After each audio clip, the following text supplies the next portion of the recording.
Fala galera, beleza? Como é que vocês estão? Mais uma vez aqui é Thiago Garcia falando com vocês sobre mobilidade elétrica. E eu gostaria de falar um pouquinho sobre os carregadores, os wallbox, os Charge V. Na verdade, trazendo bem claro que são esses carregadores que a gente encontra no supermercado, nas rodovias, e não esses que você liga na tomada, que são os carregadores portáteis. O assunto especificamente é sobre esses carregadores, os wallbox e também os carregadores de rodovia, tá? O que eu quero falar sobre eles? Existe uma grande diferença no tipo de serviço prestado por esses carregadores. E eles podem ser separados como carregadores smart, inteligentes, ou carregadores burros, né, que não teriam um gerenciamento da estação, seria simplesmente a funcionalidade de carregar o veículo sem trazer informações, dados sobre eles, tá? Levantei algumas informações aqui bem básicas mesmo, mas que é pertinente quanto ao uso desses equipamentos, tá? Primeira coisa que a gente tem que levar em consideração, o que seria um carregador smart? O carregador smart, assim, estou trazendo um resumo da minha opinião, ok? É um carregador que te traz uma inteligência, um conhecimento sobre a seção do carregamento, sobre o status do carregamento, né? Então, por isso que chama-se smart, inteligente, tá? Esse carregamento inteligente pode ser dado como? Através de um software proprietário do carregador, né, que você espelha talvez num aplicativo de celular ou no caso uma ferramenta web que você pode utilizar no seu navegador ou através de um protocolo que chama-se OCPP, um protocolo de comunicação utilizado pela maioria dos carregadores smart hoje em dia, tá? Falando um pouquinho do OCPP, o que seria essas quatro letrinhas? Chama-se Open Charge Point Protocol, ou seja, protocolo de ponto de carregamento aberto. É um protocolo de aplicação para comunicação entre as estações de carregamento de veículos elétricos, né? E o sistema de gerenciamento central desses carregadores, também conhecido como rede de estações, tá? De carregamento, semelhante à rede de telefonia celular. Foi desenvolvido na Europa, mais exatamente na Holanda, tá? E ele é bem difundido hoje no velho mundo, tanto que a partir de 2019 o uso do CPP ou equivalente é necessário para os novos pontos de carregamento no Reino Unido, que atendem os requisitos do esquema de carregamento doméstico e veículos elétricos, tá bom? Agora, assim, não é todo lugar do mundo que adota o OCPP, tá? Existem outros protocolos, não é somente esse protocolo que existe, tá?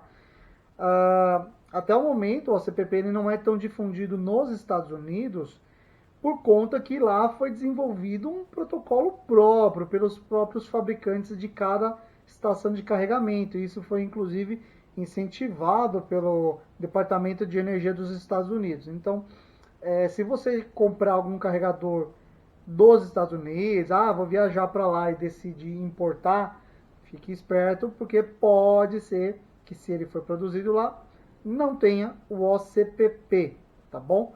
Ele está sendo bem difundido no Brasil, inclusive, tá bom? Semelhante à Europa. Agora, qual que é a importância desse OCPP no meu carregador? Bem, primeira coisa que eu quero trazer para vocês é em relação à resolução normativa da ANEEL, que é a resolução número 1000, de 7 de dezembro de 2021. Bem recente, tá? Ela já existia antes, mas passaram por algumas melhorias no texto. Então eu quero falar especificamente do capítulo 4 com vocês, tá bom? Das instalações de recargas de veículos elétricos. O que fala da instalação do carregador, da estação de carregamento? Seção 2 do capítulo 4. Artigo 552. Equipamentos de recarga que não sejam exclusivos para uso privado devem ser compatíveis com protocolos abertos de domínio público para comunicação, supervisão e controles remotos, ou seja, você precisa ter um protocolo de comunicação. Ele fala que tem que ser OCPP? Não. Ele fala que tem que ser um protocolo de comunicação aberto, ok? Por que isso? porque aí permite que você tenha o gerenciamento por qualquer empresa que você deseje, tá? Pode acontecer com algumas empresas que elas instalam carregadores, né, ou fornecem hardwares que eles são fechados, tá? Tem um OCPP, só que precisam de alguma funcionalidade ou alguma liberação na ferramenta para que você possa utilizar um gerenciamento de terceiros.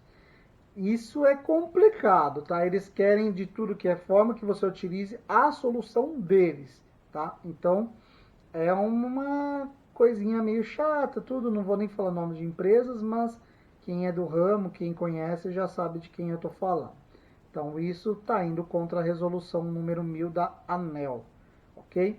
Artigo 553. Na unidade consumidora com estação... Seção 3, do funcionamento da estação de recarga. Isso eu acho importante, tá?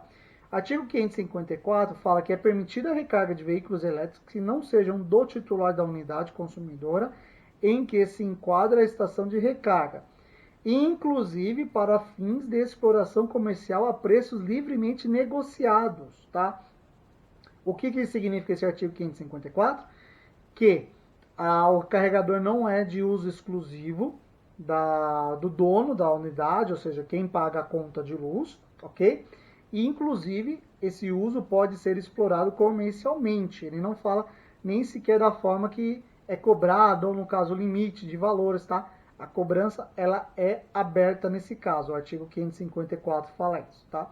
Então, para que você tenha essa forma de controle ou até a possibilidade de exploração comercial, você precisa do gerenciamento da estação, tá bom? Por isso da importância de quando você for pesquisar um carregador, principalmente se não for para uso restrito seu, que ele venha com protocolo OCPP. Como eu disse, pode ser utilizado outro tipo de protocolo?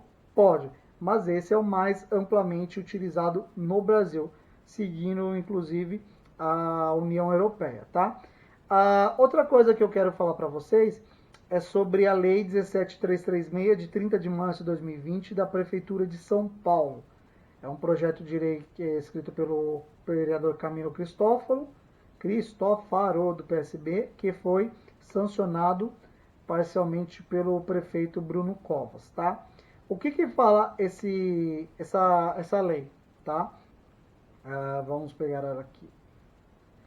Ela fala o seguinte: dispõe sobre a obrigatoriedade de previsão de solução para carregamento de veículos em edifícios, no caso condomínios residenciais e comerciais no município de São Paulo, tá?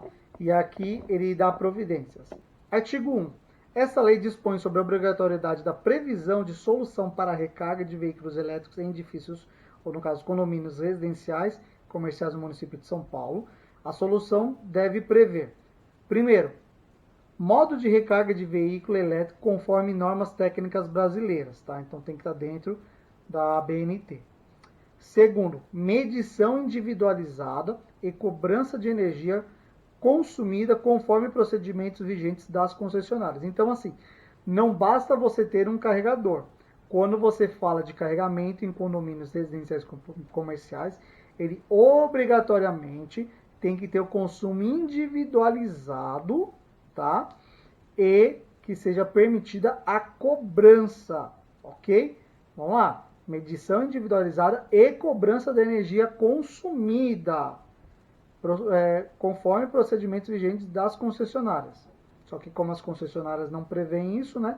Como se fosse uma unidade consumidora separada, mas não vê o caso. Então, é importante que tenha um tipo de gestão para que você possa individualizar o consumo.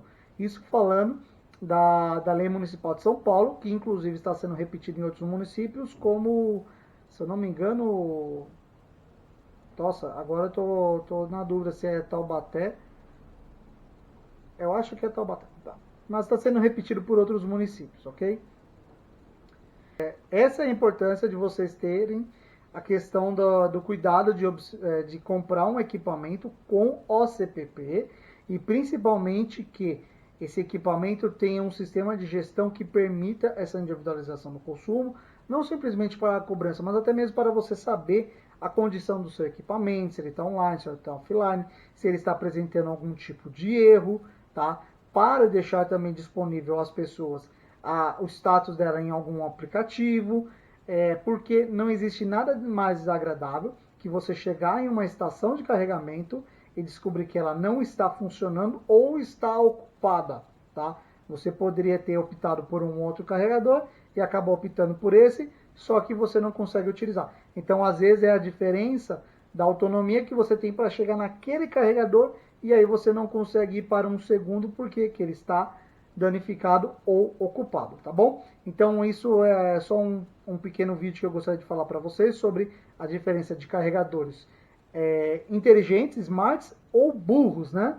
Que seriam sem a inteligência e a importância dessa inteligência, tá bom, gente? Então eu peço para vocês curtirem o vídeo, também se inscrevam no canal, ative o sininho e compartilhem também esse conteúdo com outras pessoas, tá bom, galera? Um ótimo domingo para vocês, até mais, tchau, tchau!